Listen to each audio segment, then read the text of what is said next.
Man, I'm kind of chilly out here. It's kind of cold. Okay, actually, look at this part. I'm looking at the monitor.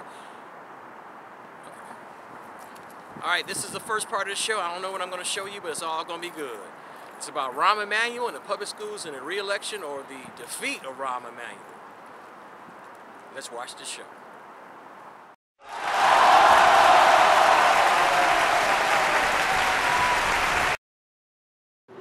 Sweet home Chicago. Yeah, Chicago.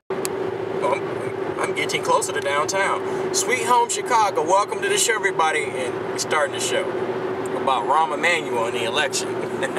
Yes, White Sox. You gotta show White Sox part. White Sox. White Sox don't draw on 35th Street for a lot of different reasons. They don't get it together at some point. They'll be the Charlotte White Sox. Hate to see them go and leave Chicago. Or they may have to move to the suburbs. They thought about moving to the suburbs 20 years ago, but it didn't work out. And the gentrification of the South Side is going to take another 40 years. But it is what it is. My White Sox. I may talk about gentrification and Negro removal, urban renewal, Negro removal later on in the show. But I'll talk about Rahm Emanuel and the election, Chicago election for mayor. That's where I'm trying to move to the South Loop. I don't know if you can see it. I mean, you really can't see it. If I zoom in close enough, you can see the new train station, a new L station they're building on. Well, you can sort of see it right there, a little eggshell type thing. There's a new train station. There's a new train station they're building at, what is that, Wabash? It's the backside of Chinatown, but on Wabash and 22nd Street. So they built a new train station for the new ballpark and expansion of McCormick Place.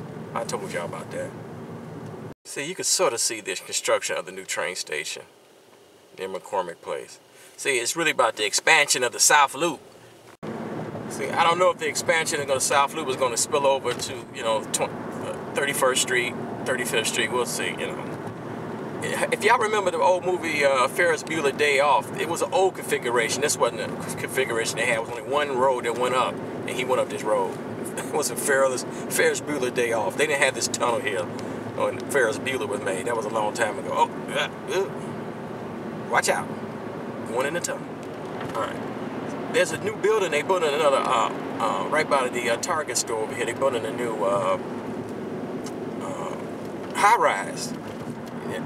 This is a nice high-rise. When the Target was built, they had a really nice view from the Target parking lot. I don't know if you can see it. They're building a new high-rise right here. The building looks really nice, or at least the picture does. And so they built a new, and they blocked a great view from the Target parking lot with this first tower. They're gonna build another tower, and this is a new building they just completed. When I was a kid, it was just whatever, the Loop. Now it's the South Loop. I'm recording this show in December. I don't know, what's December 7th? I think it's the 7th, man, December 7th. And it airs in public access in January. So I have to talk about the mayor. And when I talk about the mayor, some of the things I may say may be old news by the time y'all see it on public access. But on the internet, they'll see it in December. Some cool old buildings. The point about Rahm Emanuel, like I said on previous shows, last month's show, I don't have a problem with Rahm Emanuel. I really don't. I think he's a good mayor for the city. Now there's some people upset with him. Those are the lakefront liberals, the progressives, and then you have some people who are some African Americans. But I don't know. They said he upset. I don't know why they upset him. They close our schools, and most African Americans, i.e. black people, they wouldn't even go to them damn schools. Okay, let's face it. I get emotional when I start talking about schools, man. I think Rahm Emanuel closed the schools down, one, because he got mad at the teachers union for striking, making them look bad. Two, they were sort of underutilized because African Americans are moving out of Chicago. We're done in this town. As a group of people, we're done. And I'm downtown now, but if you go through, man, let me click, hold on. I'm downtown now, but if you go on the south side or just take a tour of Chicago to the neighborhoods, the only neighborhoods that are crime-ridden or imploding are the African-American neighborhoods where I live, where my peeps live, where I live. It's because no one really wants to move in. People want to move out because of the crime and foolishness. and the bad public schools, which I'll talk about in a second. I'll talk about it now. Public education is a tricky proposition because no one really wants to say the real. It's the chicken and egg problem. Okay, this is the public schools. It's places like Chicago. It's a chicken and egg issue. Which comes first? You need good parents or good teachers? You would say, yeah, you need good parents. But if the child doesn't have wonderful parents with resources and they're really smart and they value education, then it falls on the public school system, and the system it's not really set up. They're not going to spend the kind of money to supplement or replace a good parent with money, with resources that value education. Does that make sense to you? We always like the First National Bank building because it curves, you know what I'm saying? You can't really see how it curves, but it curves. See, can you see it kind of curving? I'm going over there. It's channel 2. I should go over and show you channel 2. I should park my car and show you the channel 2 studio. Let me find me a place to park. So the problem with the public schools is very basic. When there's low-income students, they don't tend to do well as higher-income students. Yes, they are outliers. They are low-income students with low-income parents, but those low-income parents value education, their lives are somewhat stable, or the children just born with some brilliant memory. They got good memory, they got good skills, whatever. They just born to be smart. Even though they have low-income parents, they may come from a destabilized home, but they can supersede all of that because they were born with some, brilliance. Everybody ain't born with that kind of brilliance. You know what I'm saying? That's just real, people. This is City Hall. Well, this is... I'm going to park this car. So, this is the backside of the county building. The one side is the county building, the other side is the City Hall. I'm going to talk about Rahm Emanuel in the public schools. So the issue is very basic. Very basic. They really can improve public schools for poor children. They're not going to spend the kind of money that's necessary, especially in this age of austerity, harsh measures. You know what I'm saying? Austerity. They're not going to do it. So you have to find some kind of, if you don't have money, you have to have a movement. You got to find some kind of educational movement where you change the culture, which is really hard without money, let's face it. You got to have some resources. Change the culture where poor people value education, or they can overcome the travails of life, the drama of being poor, and what their children do well in school. It's really, it's really, no one really wants to talk about it. If I was an educator, if I was more articulate, I could explain this stuff better. I hope you do understand what I mean, though. If a child does not have wonderful parents with resources, they tend not to do well in school. Even young people who do well in school, grammar school and high school, they tend not to graduate from college in their early 20s because it's the family, the culture, drama, poverty just knocks them out. They're smart enough to go to college. They're smart enough to finish college. College is not for everybody. I'm just saying. I'm using college as that's a talking point here. They're smart to go to college. They have the grades and the academic acumen, but it's something about being poverty or the family structure does not really value education like a higher income. You know what I'm saying? You see the Christmas tree there because I'm taping this in December. Yeah, I'm going to show you the Channel 2 studio. I'm going to see if you can see it. Man, let me zoom in. All right, there you go. That's the Channel 2 studio. See, I wanted to do this that's why I'm doing this public access show. I wanted to be a news anchor. Well, that's when Channel 2 was on McClurg Court. They tore that building down, which was famous for having the first televised presidential debate with John Kennedy and Richard Nixon. So that's the channel. You see the cameras, and you see the green wall for the chroma key. Yeah, nice little studio right here right on the street level. You see right off the street. CBS 2 Chicago. That's what I wanted to do, but I didn't do it because I was ignorant. So here we are. So, like I said, that was my dream, people, a long time ago. I wanted to be a news anchor, but I didn't become a news anchor, so I'm just doing this public access show for over 20-something years, and that's life. But it's cool, I get my little thrill. I ain't making no money, but like they say, if it don't make dollars, it don't make sense. You see all the decorations up at the Macy's store, because I'm taping this in December. Talking about Rahm Emanuel. Man, I may do Rahm Emanuel in the part 2 of this little talk here, but the point is the public school. See, I like Rahm Emanuel. He's good for the city. He's not good for everybody in the city. But people got to take, some kind of responsibility. I'm sorry. They are, one thing about being poor, there's a lot of opportunities and advantages of being poor.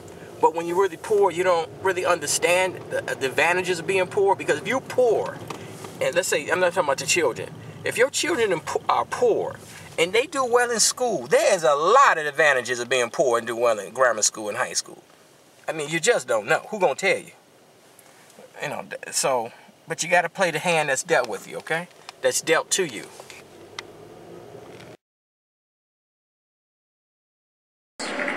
To parents, we can't tell our kids to do well in school and then fail to support them when they get home. You can't just contract out parenting. For our kids to excel, we have to accept our responsibility to help them learn. That means putting away the Xbox, putting our kids to bed at a reasonable hour. It means attending those parent-teacher conferences and reading to our children and helping them with their homework.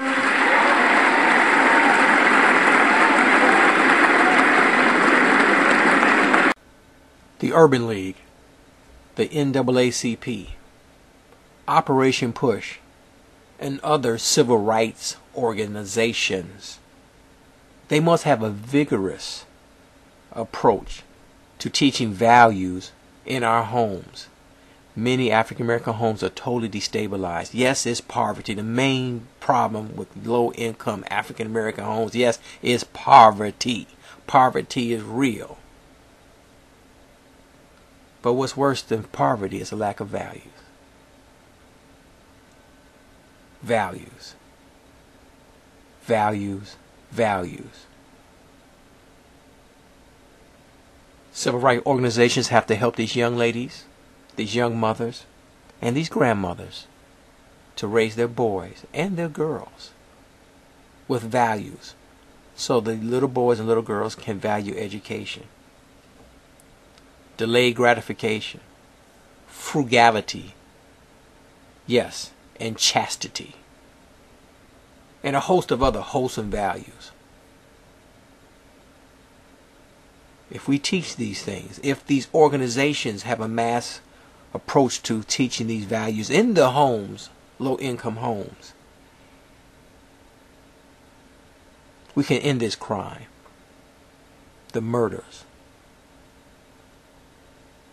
the drug abuse, the sexual abuse, the total destabilization that's happening in these homes. And it's happening maybe in your home, but you're too afraid to even get help. Yes, it is a crisis. It's a crisis. It's a crisis.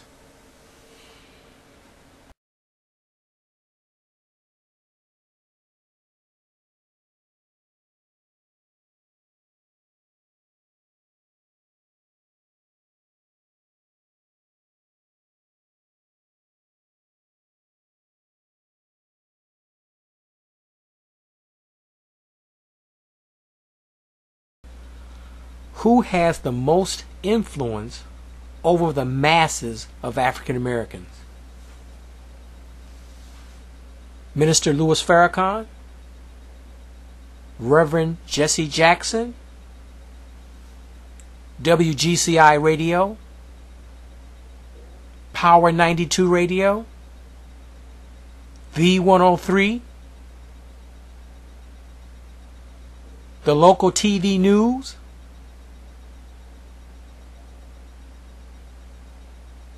Who has the most influence over the masses of African Americans?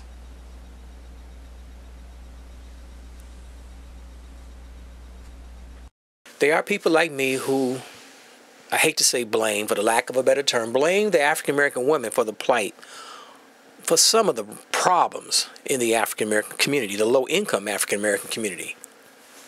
Yeah, but yeah, some blame has to be put on the man. I know that. I'm hard on the women because the women are the first teachers of the children.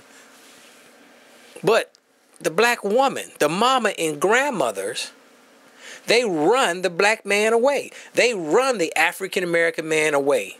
Sometimes the boy is 15, 20, 25, 30, 45, 50. But because let's face it, I know that's a poor excuse. That black man is so weak he don't even want to hear the mouth of a grandmother or the mother just hating on the brother at some point he can't take it and he leaves his children. I mean, I know that's a weak excuse, but men don't want to hear all of that. And how does a man feel like a man when he makes less money, he's less educated than the woman? He can't buy all these fancy things the kids have, so you put the man down because he's making $5, $10, $15, $20 an hour. So they say, forget it, I just go. I don't want to hear your mouth. I'm making $10 an hour. I can't deal with it. I can't handle it. I'll deal with it when the kids get grown. It's complicated. There's enough blame to go around, but it's really, really complicated. That's why you have to first think about who is going to be the baby's daddy and who's going to be the baby's mama. Y'all got, you little kids and teenagers got to think about this. 20-year-olds got to think about this. Who is going to be the baby's daddy? Who is going to be the baby's mama? Because you got to deal with these people for a long, long time. Here in Chicago, on social media, and on WVON radio station, the talk radio station, African American radio station here in Chicago, you hear some African American men, I mean some, complain about Rahm Emanuel, the mayor of Chicago. It's easy to say mean things and bad things about Rahm Emanuel, but the average brother, the average black man is not going to take on the black woman, his wife, his girlfriend, his baby's mama, who is raising their boys.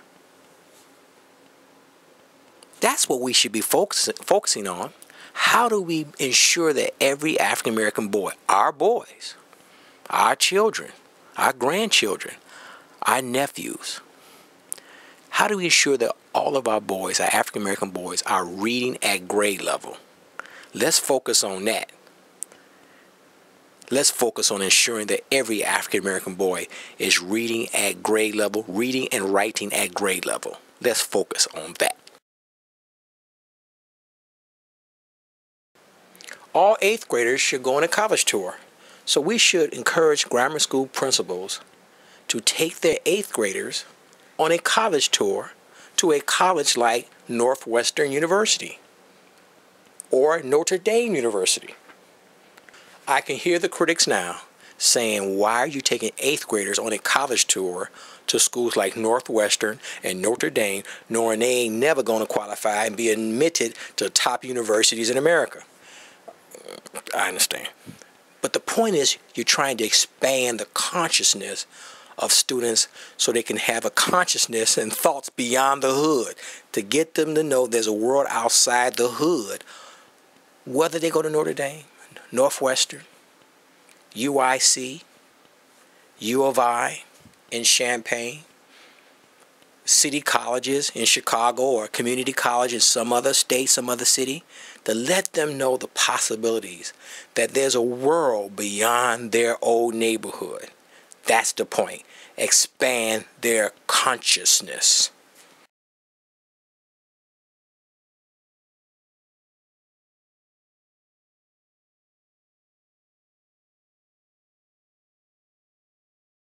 To look out for other people. Which is kind of weird. She's out here to be proud of hard work. The story.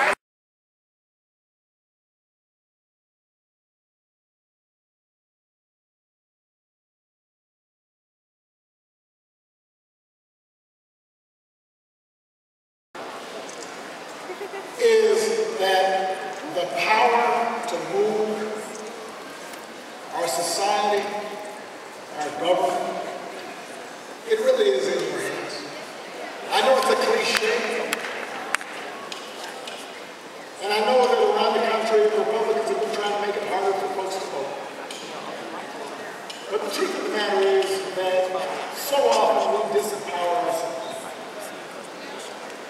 When I was organizing, just right around here, and I used to work with folks, churches, lay people, ordinary folks, bus drivers, secretaries, wonderful people. And they taught me more than I ever taught them. But one of the things, the first things I always had to say to them is, you've got so much power and you're giving too much of it away. You just assume that things are the way they have to be. let's assume that some neighborhoods are going to get more than other neighborhoods.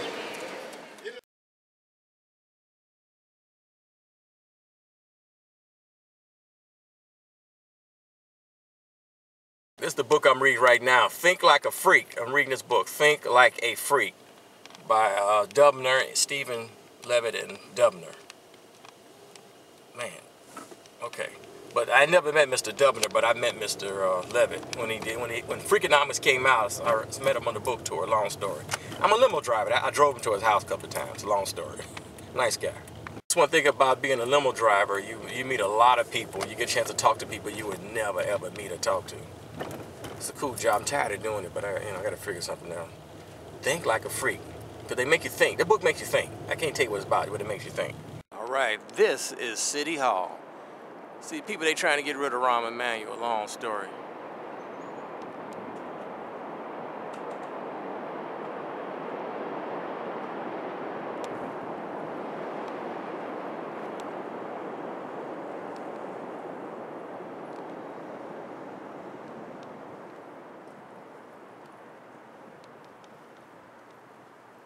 I was saying that people try to get rid of Rahm Emanuel, but he's got like $9 million.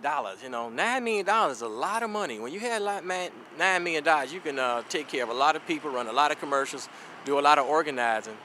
So it's gonna be tough to get rid of Rahm Emanuel. We'll see what happens. I have no idea.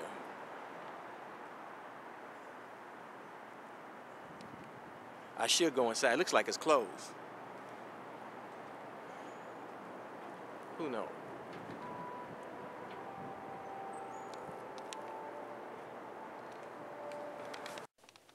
See, I'm intertwining the talk between the election of Rahm Emanuel and the public schools, because that's what it's about. When you're just a regular person, when you're the mayor, you got to think of everything. But my issue I love to talk about is education, because you're not going to, right now in America, the mobility rate, the social mobility rate, economic mobility rate, whatever you want to call it, is at an all-time low. And the rich will continue to be rich, and the affluent will continue to be affluent because they go to better schools, because they have the resources. Now, I mean, only a handful, you know, right, people don't want to talk about it, but it's true. Your zip code predicts your future, because your zip code predicts what type of schools you go to and what type of, you know, curriculum and all the little things they need, and computers and Bunsen burners or whatever. And the quality, and also the quality of teachers you get. The lower income zip codes are not going to get the quality teachers. It's just not, and that's the problem. And it ain't going to change. So like I said, I'm not mad at Rahm Emanuel for sending his children to the University of Chicago lab school, because, you know, when you're a millionaire like him, you can send your kids anywhere in the world. Don't matter. They're going to get the best education. But poor people just have to get the best education they possibly can get. I mean, and that's kind of, you know, you just, like I said a bunch of times, clean neighborhoods, safe neighborhoods with excellent schools. And your children have to get A's and B's. I don't tolerate C's in my house. My kids in college, though. But you know what I'm saying. D's and F's are unacceptable. D's and F's are unacceptable. Come on, people. You can't let your kids go to school and get D's and F's. That's just stupid. It's almost criminal. It is criminal to let your children get D's and F's in school. I mean, that's criminal. And I wanted Rahm Emanuel to do two things, which is almost impossible for big city mayors. If few have done it, you know, to some degree, is to lower the crime rate and improve the schools. And you have to do it in an age of austerity, which is really the tricky problem. The city's broke. County's doing okay. The state is broke. So that's what it is. So you have to convince lower income people to value education. You have to create some kind of cultural movement where you just say that D's and F's are unacceptable, and if you're gonna get D's and F's, we will try to help you. Because really, if you just show up to school every day, a lot of children don't do well in school because their family's so destabilized. They just don't show up in school every day. They came to school every day, they'll get at least a C and go on and pass and graduate. And a lot of crime in places like Chicago and other cities, even small towns where there's always black people, the black boys commit crime. when they frontal lobes not fully developed, when they teenagers, young men, young in their 20s, if they can get past 25.